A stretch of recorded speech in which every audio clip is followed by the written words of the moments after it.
नाम डॉक्टर सागर भालेराव।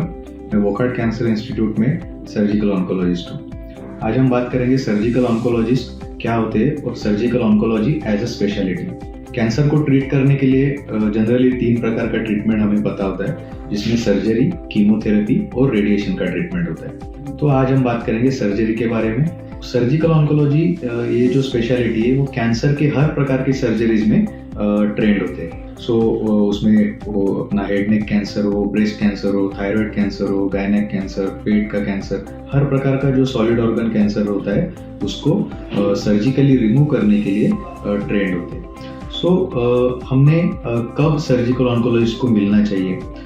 बेसिकली अगर हमें कहीं पे भी हमको डाउट होता है, कहीं शरीर में कहीं गठान होती है या हमारे जो फिजिशियंस है वो हमको बताते हैं कि ये पर्टिकुलर अल्सर का या पर्टिकुलर गठान का कैंसर होने की संभावना है, तो ऐसी परिस्थिति में हमने सर्जिकल ऑन्कोलॉजिस्ट को मिलना चाहिए। सर्जिकल ऑन्कोलॉजिस्ट क्या करते हैं? वो कैंसर, कोई भी शरीर की गठान या कोई भी अल्सर या किसी भी प्रकार के कैंसर के सिम्टम को पहचानना, उसको डायग्नोज करना, फिर कैंसर का स्टेजिंग करना और सबसे महत्वपूर्ण पेशेंट को किस प्रकार का ट्रीटमेंट ज़्यादा बेहतर रहेगा इसका ट्रीटमेंट सीक्वेंसिंग करना। ये सब चीज़ों में सर्जिकल ऑन्कोलॉजिस्ट ट्रेंड होते हैं। हमें पता है कि कैंसर का सबसे बेहतरीन ट्रीटमेंट होता है सर्जरी।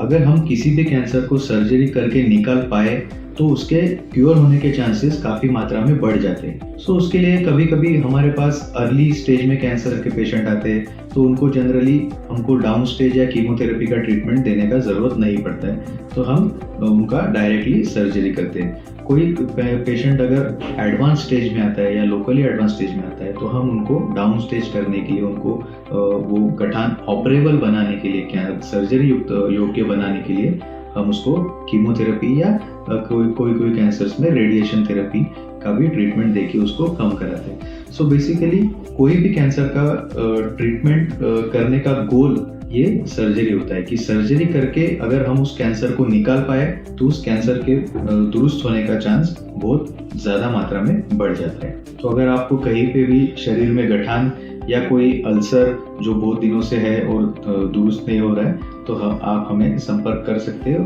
और उसका आगे का इवैल्यूएशन कर सकते हैं।